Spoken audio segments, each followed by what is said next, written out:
ప్రియులారా, మన ప్రభు అయిన యేసు క్రీస్తు నామంలో మీకు శుభోదయం.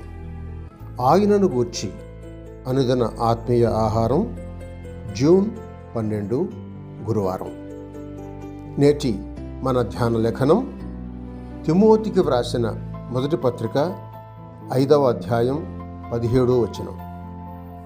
బాగుగా పాలన చేయు పెద్దలను, విశేషముగా వాక్యమందును ఉపదేశమందును ప్రయాసపడు వారిని రెట్టింపు సన్మానమునకు పాత్రులనుగా ఎంచవలెను.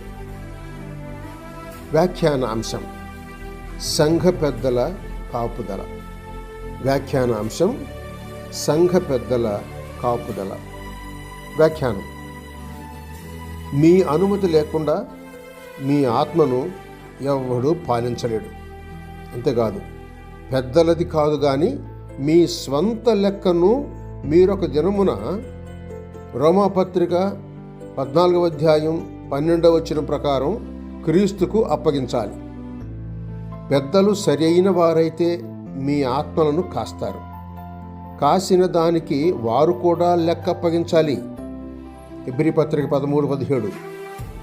వారు కాస్తూ ఉండగా మిమ్మును మీరే కాచుకోవలసిన భాగం కూడా ఉంది.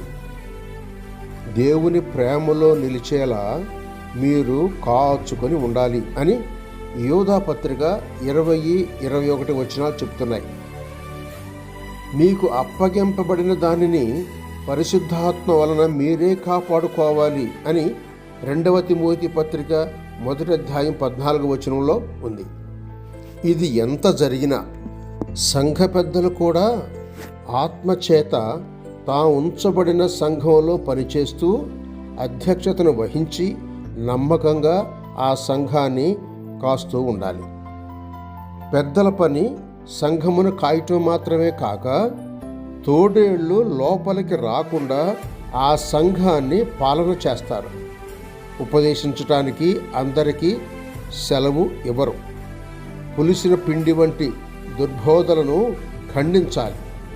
పెద్దలు మరొక పని చేయబద్ధులై ఉన్నారు, అనగా వాక్యమందును ఉపదేశించుటయందును వారు ప్రయాసపడాలి. వాక్యం చెప్పుట ప్రయాసం కాదంటారా? మీదే పొరపాటు. కనుక రెట్టింపు సన్మానం పెద్దలకు వచ్చుట న్యాయం.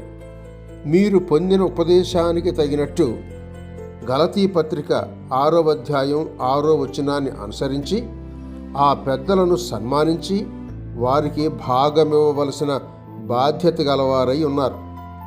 నేడే పెద్దల ఎడల మీకున్న పూచి భారాన్ని గమనించి నెరవేర్చుకోండి. సహోదరుడు సైలస్ ఫాక్స్. శుభములతో వందనాలు.